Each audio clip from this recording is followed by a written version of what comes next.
एकता शर्मा आज आपके लिए लेके आई हूँ आरपीएससी फर्स्ट ग्रेड की poem go and catch a falling star की पोएम के क्वेश्चन आंसर।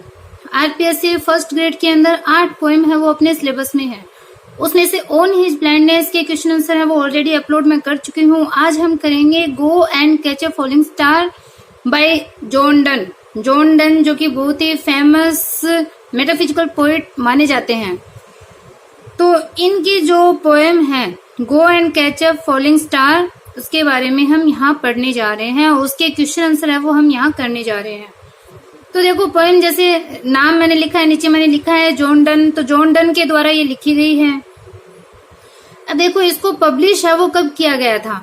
जॉन डन की जो poem go and catch a falling star है उसको पब्लिश किया गया था 1633 में, और 1633 में ये पब्लिश हुई थी वॉल्यूम, कौन सा वॉल्यूम, सॉन्ग्स एंड सोनेट। अब देखो ये जो जॉन डन है वो एक्स्ट्रा वाउल के लिए प्रसिद्ध है। इसके अगर हम देखें इस पोएम का नाम, तो यहाँ पे गो के बाद में GOE यहाँ पे लिखा हुआ मिलेगा और CATCHE इसके बाद में भी E अपने को मिलेगा। अगर हम इसकी पोएम का नाम अगर हम देखते हैं तो देखो एक्स्ट्रा जो वोवल के लिए कौन फेमस है, जॉन डन। लेकिन एक्चुअल में इस पोएम का नाम go and catch a falling star, और इसका जो नाम हमें स्टार्टिंग में जो मिलता है इस पोएम का नाम मिलता है सॉन्ग। सॉन्ग नाम से ये पोएम है वो, इसका ओरिजिनल टाइटल है वो सॉन्ग है। Go and catch a falling star का ओरिजिनल टाइटल अगर पूछा जाए एग्जाम में देन वो क्या है, सॉन्ग। और ये पब्लिश हुई थी पोएम 1633 में। इसका जो वॉल्यूम आया था सॉन्ग्स एंड सोनेट, और ये जो सॉन्ग्स एंड सोनेट्स जो वॉल्यूम था इसके अंदर टोटल 55 पोएम है वो थी, जिसमें से go and catch a falling star भी एक है। इस पोएम की थीम क्या है, इस पोएम के अंदर देखो एक ड्रामेटिक मोनोलॉग के रूप में इस पोएम को बताया गया था। इसमें मतलब जो एक लिसनर है, लिसनर को दिखाया नहीं जाता। ड्रामेटिक मोनोलॉग है वो मैं ऑलरेडी करवा चुकी हूँ फिगर ऑफ स्पीच के अंदर जो मैंने करवाए थे। अगर आपने नहीं देखा तो आप प्ले लिस्ट में जाकर के ड्रामेटिक मोनोलॉग को देख सकते हो। तो एक बार फिर मैं डिफाइन कर देती हूँ। ड्रामेटिक मोनोलॉग में एक लिसनर होता है, एक स्पीकर होता है। जिसमें लिसनर है वो कोई रिप्लाई नहीं देता है, वो केवल सुनता है, और स्पीकर है वो बोलता रहता है। तो इस पोएम के अंदर जो स्पीकर है वो खुद जॉन डन है। तो पर्सनल एक नोट के रूप में इस पोएम को लिखा गया है, और इसमें जो जॉन डन है वो इसकी थीम इस पोएम की बताते हैं कि जो वुमेन काइंड है, मीन्स जो पूरी महिला जो जाति है वो एक फैथलेस बताया गया है पूरी वुमेन काइंड को। तो इसकी देखो थीम हो जाती है faithlessness of women kind, women kind. And इसकी अगर हम सेकेंड थीम अगर हम बोले, नाम मिल सकता है हमें फैथलेसनेस ऑफ वुमेन काइंड भी मिल सकता है, या फिर वुमेन्स इनकंस्टेंसी ये नाम भी अपने को मिल सकता है। इसमें वुमेन्स इनकंस्टेंसी के बारे में बताया गया है कि एक फेयर और फेथफुल वुमेन को इस पूरे वर्ल्ड में खोजना है, वो एक इम्पॉसिबल टास्क के रूप में इसमें बताया गया है। ऐसी महिला जो फेयर भी हो और फेथफुल भी हो, तो ऐसी महिला को प्राप्त करना है वो बहुत ही मुश्किल टास्क है, असंभव टास्क है, वो इस पोएम में बताया है। तो इस पोएम को एक स्टायरिकल वे के अंदर लिखा गया है, जिसमें महिलाओं के ऊपर पूरी जो स्टायरिकल टोन है वो यहाँ पे अप्लाई की गई है इस पोएम के अंदर।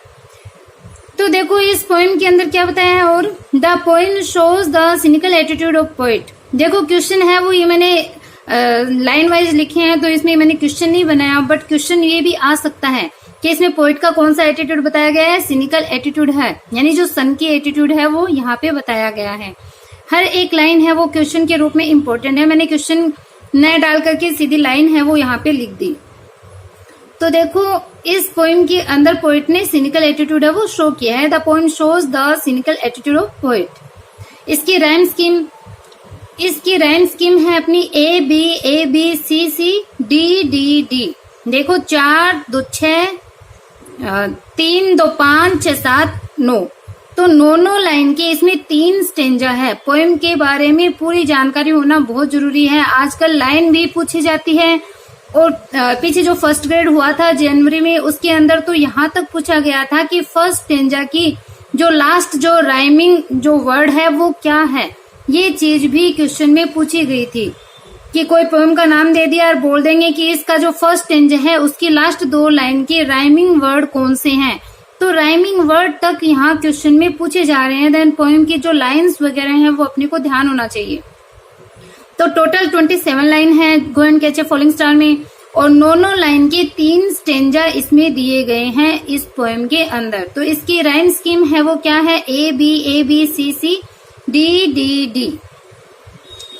और ये जो वॉल्यूम मैंने पहले ही बता दिया, सॉन्ग्स एंड सोनेट्स, इसके अंदर 55 पोएम्स हैं। The volume songs and sonnets has 55 poems. This poem is written in the form of dramatic monologue, in the forms of dramatic monologue. तो ड्रामेटिक मोनोलॉग के फॉर्म में इस पोएम को लिखा गया था। ड्रामेटिक मोनोलॉग के बारे में मैंने बता दिया क्या होता है। This poem has 27 lines. तो 27 लाइन्स, क्योंकि जो 9 लाइन्स के 3 स्टेंजा इसमें हैं, देन 27 लाइन्स इस पोएम के अंदर है और 3 स्टेंजा इसमें है।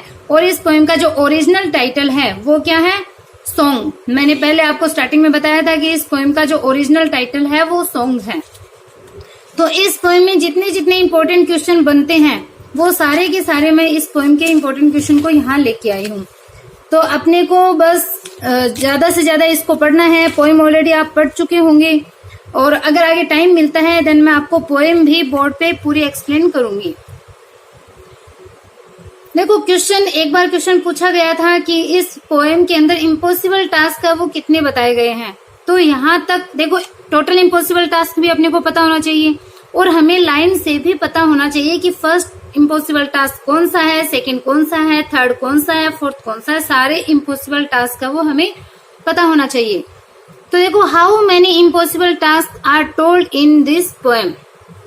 How many impossible task are told in this poem. तो इस पोएम में कितने इम्पॉसिबल टास्क है वो बताए गए हैं। In first stanza, in stanza first या in first stanza. First stanza की अगर बात करें हम, उसमें एक सेस्टेट है, सेस्टेट मीन्स होते हैं 6 लाइन का स्टेंजा। देखो 9 लाइन का स्टेंजा है, बट स्टार्टिंग में 6 लाइन का, उसके बाद में 3 लाइन है वो ऐसे छोटे छोटे टुकड़ों में है। तो जो 6 लाइन की कंटिन्यू जो लाइन्स है, जो मीन्स हम बोल सकते हैं जो सेस्टेट है, इसमें 6 इम्पॉसिबल टास्क है वो बताया गया है। तो देखो इसमें टोटल तो 7 जो इम्पॉसिबल टास्क है वो बताए गए हैं। 7वां बताया है कि एक जो ऑनेस्ट माइंड है वो कैसे एक व्यक्ति है वो ऑनेस्ट बन सकता है, ईमानदार बन सकता है। एक व्यक्ति का जो माइंड है वो एक व्यक्ति ईमानदार कैसे रह सकता है, ये अपना 7th इम्पॉसिबल टास्क है। बाकी 6 इम्पॉसिबल टास्क का वो एक सेस्टेड पार्ट में दिए हुए हैं। अगर टोटल पूछे तो 7 इम्पॉसिबल टास्क होगा, और अगर इन फर्स्ट सेस्टेड स्टेंजा अगर पूछे देन 6 होगा। अब इसके बाद में देखो, how many days and nights must the protagonist ride. How many days and nights must the protagonist ride. Protagonist के बारे में भी मैं ऑलरेडी आपको बता चुकी हूँ। मैंने जो फिगर स्पीच के अंदर जो वीडियो अपलोड करी थी उसमें प्रोटेगोनिस्ट और जो एंटागोनिस्ट है उन दोनों के बारे में मैंने आपको बताया था। तो प्रोटेगोनिस्ट मीन्स होता है जो हीरो, या फिर इसमें बता सकते हैं हम जो लिसनर है उसको प्रोटेगोनिस्ट का नाम है वो दिया गया है।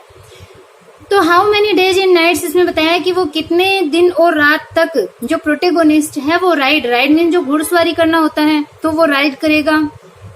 तो इसमें 10,000 डेज एंड नाइट्स वर्ड आया है, और ये जो 10,000 डेज एंड नाइट है इसके अंदर फिगर ऑफ स्पीच हाइपरबोली को लिया गया है।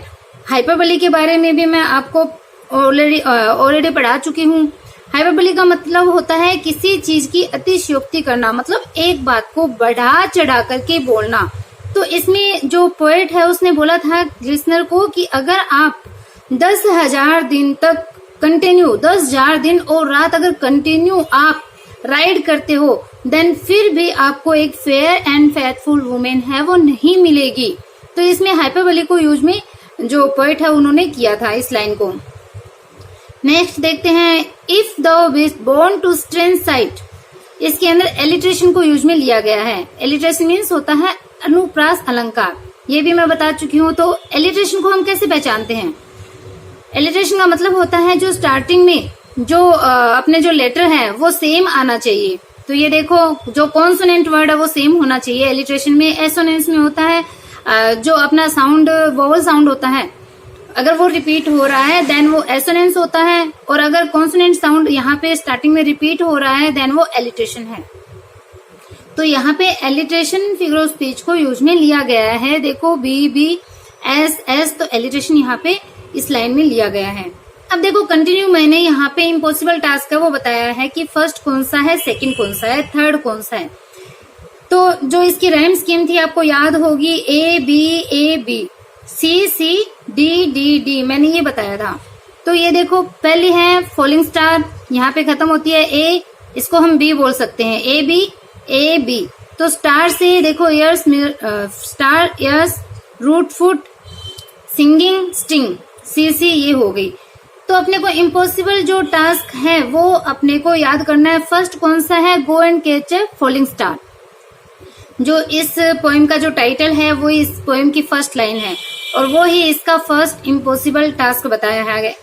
और जो सेकंड इम्पॉसिबल टास्क है वो है मैंड्रेक रूट, मैंड्रेक की जड़। मतलब इसमें बताया है कि एक मैंड्रेक जो पौधा है उसकी रूट से क्या कोई इंसान है वो बच्चा पैदा कर सकता है। इसमें बताया है कि वो कर सकता है। ये सारे इम्पॉसिबल जो टास्क है वो सारी चीजें पॉसिबल हो सकती है, बट एक फेयर एंड फेथफुल वुमेन को ढूंढना, उसको प्राप्त करना, उसको खोजना है, वो इम्पॉसिबल है। ये सारे इम्पॉसिबल काम है वो सारे के सारे पॉसिबल किए जा सकते हैं। मतलब एक टूटते तारे को पकड़ना वैसे इम्पॉसिबल टास्क है, बट ये भी पॉसिबल हो सकता है। एक फेयर एंड फेथफुल वुमेन को हम नहीं प्राप्त कर सकते, इसमें ये बताया है। तो देखो इम्पॉसिबल टास्क पहला है फॉलिंग स्टार, सेकंड है मैंड्रिक रूट। इसमें एक जो पौधे का प्लांट का नाम है आया है वो मैंड्रिक है, मैंड्रिक एक प्लांट होता है। Where are past years are, past years are हो रहा है यहाँ पे स्टार आर, स्टार से आर है वो मिलेगा। तो where are past year are, where are past year are. और फोर्थ होता है डेविल्स फुट के बारे में बताया है।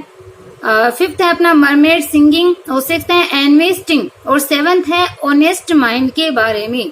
तो ये जो 6 इम्पॉसिबल टास्क है वो फर्स्ट जो स्टेट है उसके अंदर बताया है।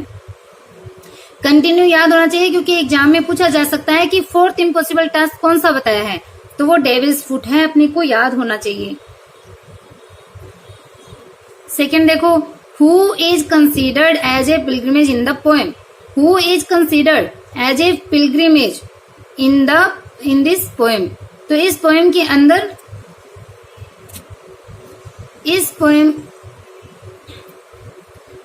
पोएम के अंदर पिलग्रिमेज किसको बताया है, a beautiful and honest women is a pilgrimage. मतलब एक फेयर एंड फेथफुल, एक ब्यूटीफुल और ऑनेस्ट वुमेन को प्राप्त करना ही एक पिलग्रिमेज के समान है। पिलग्रिमेज मीन्स होता है एक तीर्थ यात्रा, एक पवित्र स्थान। नेक्स्ट देखो, which plant is referred in this poem. तो इस पोएम के अंदर कौन सा प्लांट रेफर किया गया है, मैंड्रिक, मैंड्रिक है वो इसमें रेफर किया गया है। आगे देखो इस पोएम का मूड कैसी है, इस पोएम का मूड कैसा है, मेलनकलिक है। मेलनकलिक मतलब उदासी से भरा हुआ। उदासी क्यों है, क्योंकि एक फेयर फेथफुल वुमेन को प्राप्त करना है, वो बहुत ही डिफिकल्ट टास्क है। तो मूड इस पोएम का है मेलनकलिक। और इस पोएम की जो टोन है वो कई 3 नाम मैंने इसमें दिए हैं, वो कोई भी नाम इसमें मिल सकता है पोएम की टोन को लेकर के। इस पोएम की टोन है वो पेसिमिस्टिक भी बताई जा सकती है, निराशा से भरी हुई, क्योंकि ऐसी वुमेन को प्राप्त करना खोजना मुश्किल है।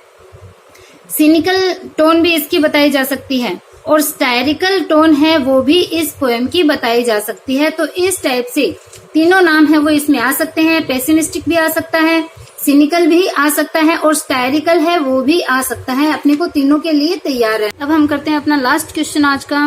What will the poet see during his travelling. What will the poet see, कि पोइट है वो क्या देखेगा ड्यूरिंग हिज ट्रेवलिंग, अपनी जो ट्रेवलिंग करेगा, जो 10,000 डेज एंड नाइट की जो राइडिंग करेगा उसके दौरान वो क्या देखेगा। तो पोइट क्या देखता है, many strange and wonderful scenes उसके सामने आते हैं, वो अपनी ट्रेवलिंग के दौरान इन सब चीजों को वो देखता है। तो यहाँ पे अपनी पोएम जो go and catch a falling star है रिटन बाय जॉन डन अपनी कंप्लीट होती है। इसके सारे इंपॉर्टेंट क्वेश्चन है वो यहाँ से ही निकल के एग्जाम में पूछे जाएंगे। इसके अलावा कोई और ऐसा क्वेश्चन नहीं है जो बाहर से कोई आने वाला हो।